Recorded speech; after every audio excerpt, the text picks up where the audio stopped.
This is called the CWIA. CWIA stands for Clinical Institute Withdrawal Assessment for Alcohol. So remember, we have a paper form for every one of our digital forms. This is the paper form that goes over the alcohol assessment or screening.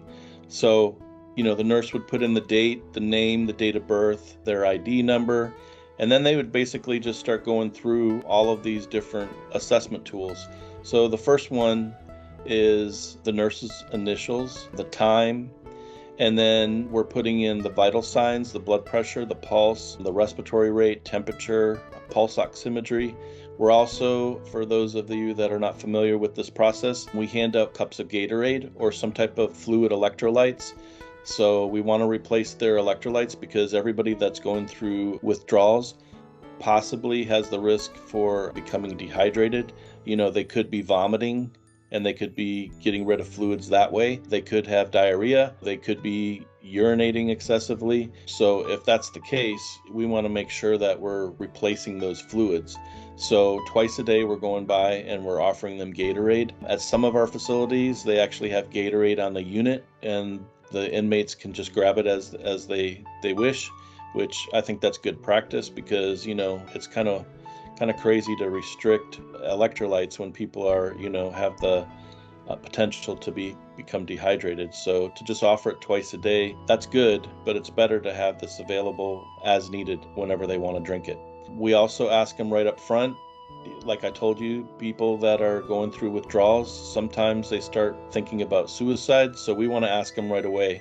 And there's this false conception that if you ask somebody, if you're suicidal, that you're going to put the thought into their head. Most likely, if somebody's thinking about it, they may tell you. They may say, hey, I'm suicidal. You're right, I am. And a lot of times, at that initial point, they're kind of reaching out for help. We don't want to wait until they're actually trying to attempt it. So we want to kind of intervene before.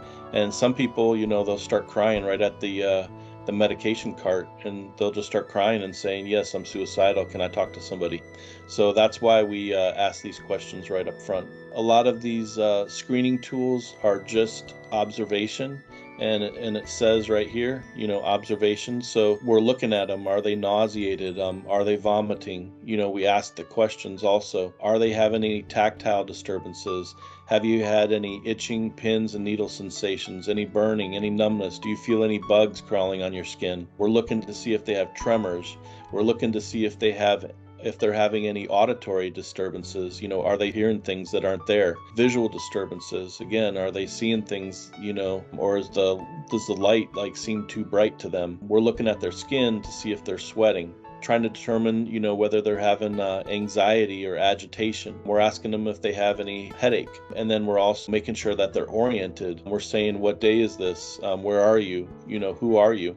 Can you tell me your name? Can you tell me what day it is? Can you tell me where you're at? This is a really, really important question for the people who are drawing from alcohol, because a lot of times they could seem normal to you, but you ask them where are they at, and they'll tell you that they're on vacation at the beach or something, or they're staying at a homeless shelter, and you're like, you're in a jail. And then they'll kind of start arguing with you. So that question is super important. I see a lot of staff miss that, so that's super important. Remember that the nurses need to be putting their signatures in here and filling out this form completely, because when this gets handed to medical records, they need to identify this patient and make sure that this form gets into the appropriate chart. But remember, we have a digital form, so as long as the Wi-Fi is working, the internet's working, we got power, we're going to be using the EMR.